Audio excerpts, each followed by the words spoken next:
Salut les blaireaux!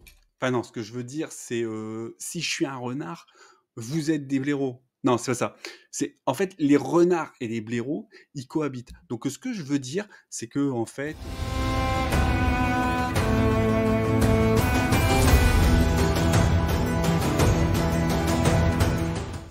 et donc comme ils cohabitent, on peut dire qu'ils sont frères et donc ils forment une fraternité, comme sur cette illustration. OK, c'est moi le blaireau.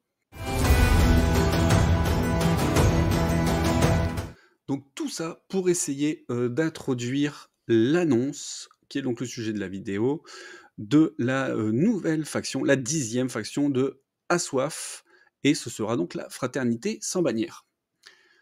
Alors on nous annonce pour novembre un starter et visiblement une boîte de héros et une boîte de régiments supplémentaires, donc on verra bien. Je vais pas me prononcer sur les annonces de sortie et les sorties réelles, passons pas le sujet. On va regarder un petit peu ce qu'on nous a annoncé et ce qu'on va avoir. Alors tout d'abord, je voudrais remercier tous les gens qui partagent les photos et les infos sur le Discord français Le Trône de Fer. Merci à eux, parce que j'ai beaucoup galéré pour récupérer les cartes. Et même d'ailleurs, il y en a 2 que j'ai pas, mais je pourrais vous les donner en substance, donc c'est pas encore trop grave. Qu'est-ce qu'il y a à dire? Donc là, c'est la première unité qui a été dévoilée, ce sont les levées paysannes. Ce qu'il faut savoir déjà, que c'est une unité qui coûte 4 points, donc c'est pas cher. C'est pas partout qu'il y a des unités à 4 points. Par exemple, si vous jouez Stark, ça n'existe pas. Et cette unité, elle a donc un mouvement de 5. Par contre, évidemment, en attaque, elle est nulle, hein, elle a 6d5+, hein, c'est vraiment naze. Elle a 6 de défense, mais bon, c'est normal, ils n'ont pas d'armure. Et par contre, ils ont un moral de 6, donc ce qui est un très bon moral pour une unité de base. Et à côté de ça, ils ont 2 bonnes compétences, parce qu'ils ont Disrupt, qui fait que tous les ennemis engagés avec eux ont -1 pour toucher. Hein, ils ne sont pas obligés de taper sur les paysans, s'ils tapent sur une autre unité, ils ont quand même le -1. Et ils ont le gang up, pardon. Donc, qui fait que toutes les attaques de mêlée des unités amies ont +1 pour toucher et +1 dé d'attaque sur les ennemis qui sont engagés avec cette unité et au moins une autre. Donc quand vous êtes à 2 sur une unité ennemie, et que dans les 2, il y a les paysans, vous gagnez un bonus supplémentaire. Et ça, c'est vraiment cool, franchement, c'est une bonne unité. Les figurines sont vraiment sympas, elles ont des jolies poses en plus, je trouve. Ils ont une bannière, donc voilà, ils ont une bannière. Je crois qu'ils ont tous des bannières en fait. Mais on sait c'est quoi le concept, hein. Ils ont des bannières rapiécées. Et voilà, donc ce que j'ai à dire sur les paysans, je trouve que c'est une super unité de base. En plus, ça coûte 4 points. Alors vous allez dire, oui, mais le gang up, il faut arrêter à 2 contre 1. Oui, mais comme vous avez des unités de base à 4 points, vous allez peut-être pouvoir créer le surnombre sur la table. Sauf peut-être contre des free folk, mais encore, vous avez des armées free folk où il n'y a pas beaucoup d'unités sur la table. Alors voici la 2e unité qui a été dévoilée. On sait que cette unité, elle n'est pas dans le starter, parce que dans le starter, il n'y a que des unités d'infanterie. Donc on a une unité de cavalerie, ce sont les frères jurés. Oui, les frères jurés de la fraternité, enfin les chevaliers jurés de la fraternité. Donc c'est une cavalerie avec mouvement 5, 7d3+, c'est très bien. Une sauvegarde de 3, donc c'est une cavalerie lourde. Et un très bon moral de 5. En plus de ça, les figurines pètent la classe. Je trouve qu'ils sont encore plus beaux que les écorchés Bolton. Enfin, en même temps, les écorchés Bolton, c'est une vieille sculpture, donc c'est normal. Qu'est-ce qu'il y a d'autre à dire sur cette unité? Il y a ses compétences. Donc, ils ont armement chevaleresque. Donc, de base, ils ont fracassé. Et si votre adversaire n'a pas la couronne, ils peuvent relancer les dés d'attaque. C'est pas mal. Et ils ont rallié les humbles ou rallié les petites gens. Donc après que cette unité a effectué une attaque de mêlée, si elle a au moins détruit un rang, on peut cibler une unité d'infanterie alliée à longue portée et lui redonner 2 points de vie. Je trouve que c'est une très bonne unité. On ne sait pas son coût, donc elle coûtera 7 ou 8. Si elle coûte 8, ça ne me choque pas. Je trouve que c'est vraiment une très bonne unité. Non, elle va coûter 8. Oui, elle va coûter 8. Je sais même pas pourquoi je me pose la question. Et je trouve les figurines sont vraiment très très jolies. Donc, je pense que ce sera un achat indispensable pour cette armée. Voilà, on va passer aux personnages. Avant de passer aux personnages, on va juste vous faire remarquer que si vous arrivez à combiner vos cavaliers et vos paysans, vos cavaliers vont attaquer avec 8 dés de plus fracassés. 8 dés de plus fracassés. 8 dés de plus fracassés, c'est hyper violent en fait. Vous avez peut-être pas les lances, mais vous avez, je pense, largement les moyens de faire plus violent. En plus, c'est une cavalerie, donc il y a encore des chances que vous preniez l'ennemi de flanc. C'est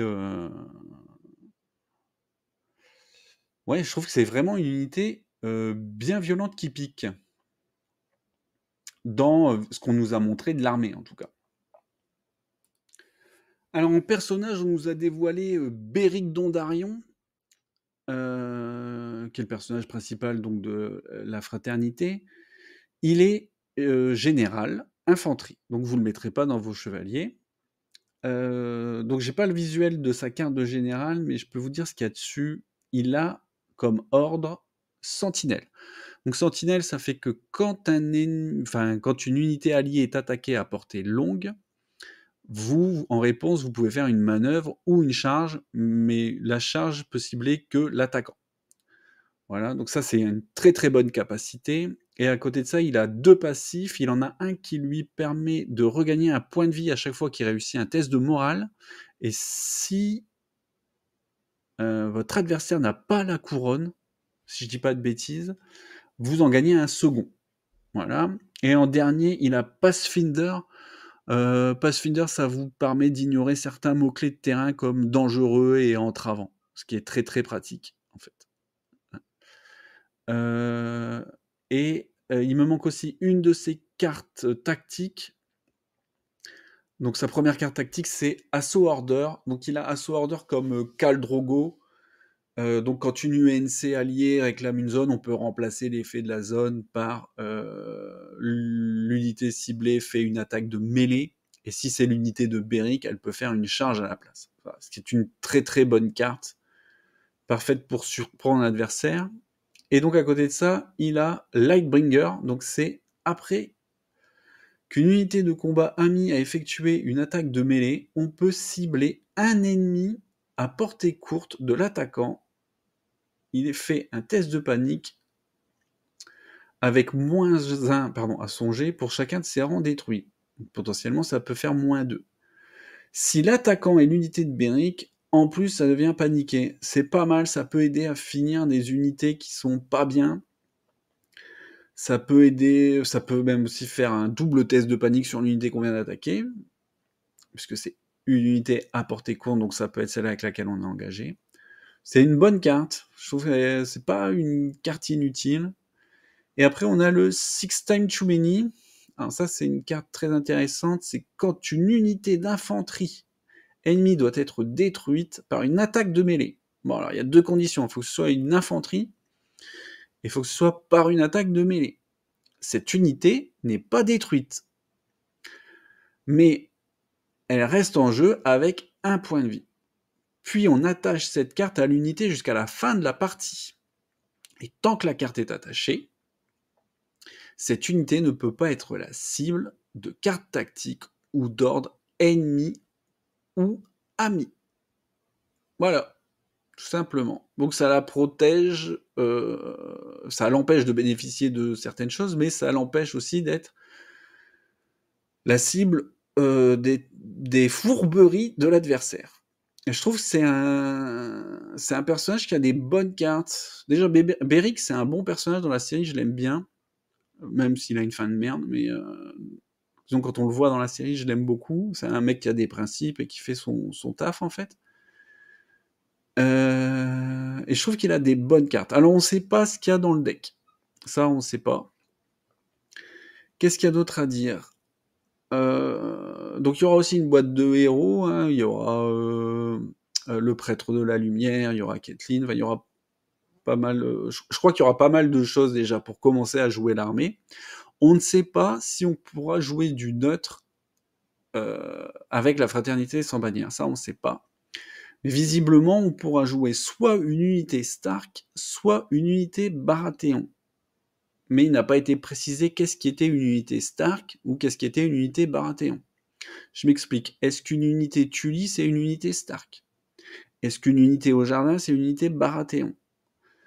Je pense que ça serait bien que Simone revoie un peu le système des factions, sous-factions, pour que ce soit un petit peu plus clair et aussi pour se permettre, je pense, plus de latitude dans les compos d'armée. On pourrait penser, par exemple, que les Bolton, ils pourraient avoir une règle du même acabit Stark ou Lannister. Voilà. Et puis il pourrait avoir... on pourrait décréter qu'il pourrait avoir, par exemple, juste des Ombles ou des Karstark et des Lannister. On pourrait faire des trucs comme ça, et je pense que ça pourrait peut-être s'étendre aussi à d'autres. Je pense que le jeu se porte bien, qu'il y a une grosse commu, qu'il y a énormément de monde qui joue à travers le monde, et que le jeu il a de l'avenir, et qu'on pourra avoir de plus en plus de petites factions. Il y a des tas de maisons qui pourraient devenir des petites factions. Par exemple, les Tully, qui sont les Tully sont les suzerains du Conflans, donc toutes les maisons du Conflans doivent allégeance aux Tully, donc on pourrait avoir plein d'unités différentes qui pourraient s'agglomérer dans une faction Tully. Donc je sais pas, il y a plein de choses à faire.